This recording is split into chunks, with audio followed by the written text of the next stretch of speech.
Hi there, it's Trevor Locke from iCoachSkating.com, and I thought I'd take a few moments to analyze Mirai Nagasu's triple axel attempt. On iCoachSkating.com, I published a double axel analysis of Mirai's double axel attempt. It was a huge double axel. It was actually part of the Just Jump contest at the Grassroots Champions Super Camp in 2014 at Lansing, Michigan. Mirai made a few attempts at triple axel. I have three on video, and I think this was the best one. So I thought we'd take a look at this more as a way to think about it in terms of a process that we go through often when a skater is working on a jump, and we're trying to identify whether they're truly physically capable of doing the jump, and then if they are, then what changes we can make so that they are landing it.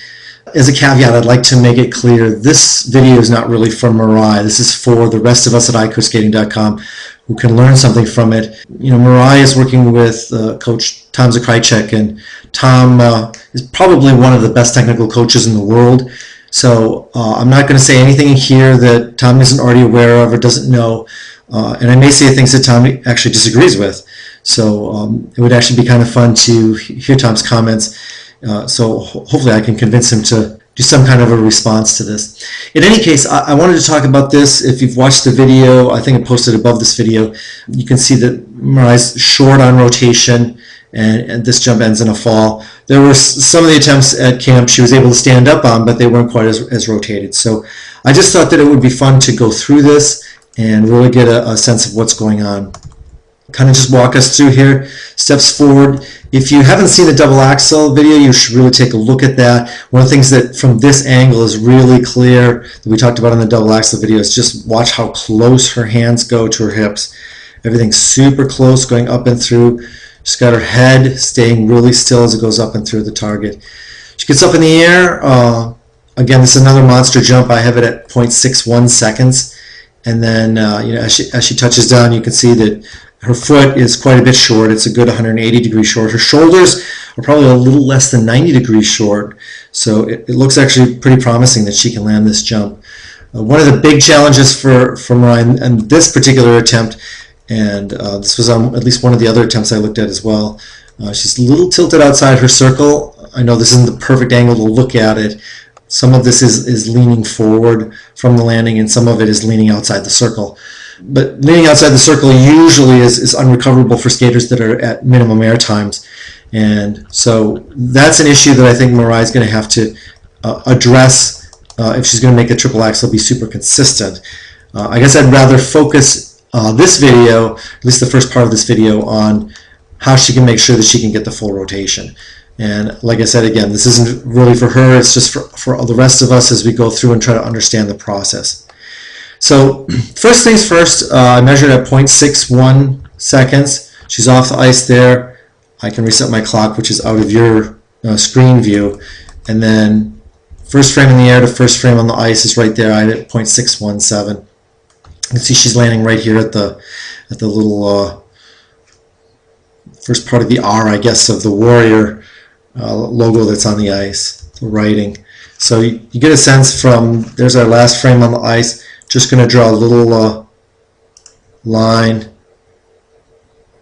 This is her takeoff flight direction, and so you can see that as she's taking off, her foot's actually held back either over this line or on this side of the line. That's very classic for skaters that are doing double and triple axel. We really talked about the sideways karate kick before, and you can see she's still looking down the line at her target as she takes off. So many good things about this. When we're trying to get extra rotation, I guess, or we're trying to land a jump that's under-rotated, we have a couple of options, right? One is to jump higher, one is to rotate faster, and usually we think of it just in those terms, but there's actually more to it than that, right? We can think about it also as we can optimize the air position at the moment of impact, because we can have a very fast rotating air position, but then if we're not in an optimal air position at the moment of impact, then we might not have a clean jump. And there's another one that seems sort of so obvious that people don't talk about it, and that is you can create more rotational energy on the takeoff itself. I think I talked about this in the double axel video. I think it would be very, very difficult for Mirai to create much more rotational energy at takeoff. And the reason I say that is because you can just see the strength of this forward outside edge. She's got the skate pressed out in front of her, and she really cranks that edge all the way to the 90-degree mark.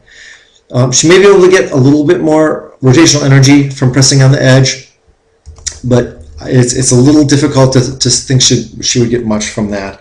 Okay, the other one, jumping higher, also from a technical perspective, we think of jumping higher as being two pieces. One is that a skater trains off ice and gets stronger.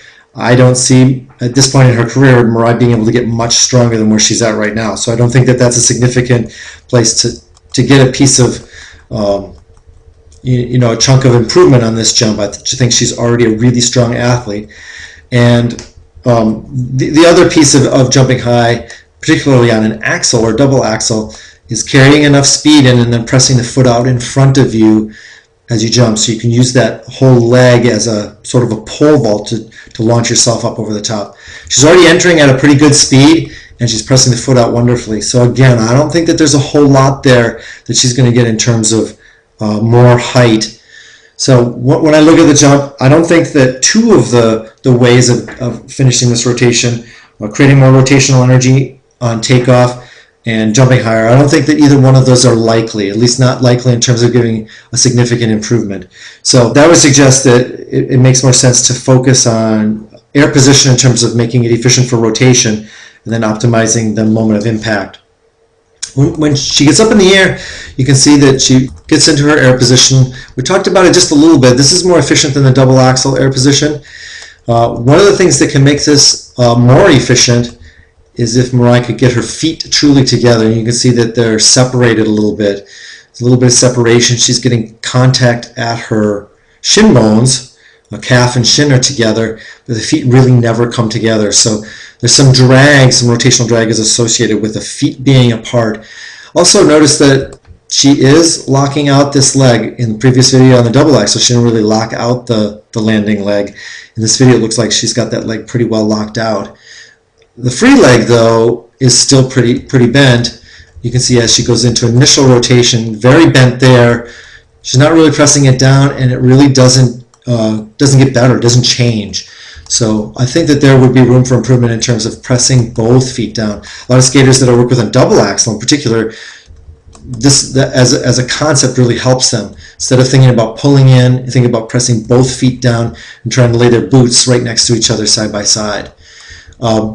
You can think of it as the lower body is really becoming more efficient. Then we have to also tackle the upper body. And we talked about this briefly in the other video. If Mariah could get the elbows down against her body, that would make this more efficient. And particularly, it's that left elbow that's flying out and around. The way I work on this with skaters is I like to put them in the harness. I like the pole harness better than the stationary one, but you got to use whatever harness you have. And that way the skater can really focus on just one thing. So in other words, I would do one attempt and I'd say, all right, get your feet together and press your feet down. Then the next attempt I'd say, all right, let's get your elbows against your body. Then the next one I'd go back to feet down and feet together. The next one, arms against the body. And just by cycling through, the body starts getting used to both of those movements and starts to create a really, really efficient air position. One more thing that would really help for Mariah in terms of getting the foot all the way around at landing is you can see here that at the moment that this impacts the ice right there, her shoulders are a little less than 90 degrees from being all the way around the jump, right? I think I've talked about this before, where if the shoulders are facing the landing direction, all you need to do is turn the foot, use internal rotation on the landing side and the landing foot, and the jump would be essentially clean. You can see that if anything, Mariah has her hip open as she's landing here.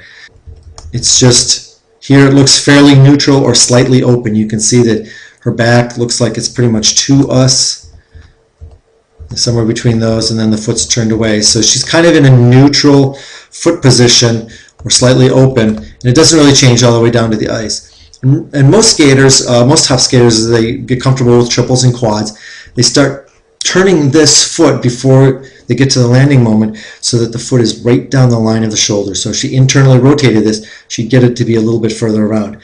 Obviously, it would still be short in this jump because the shoulders are short.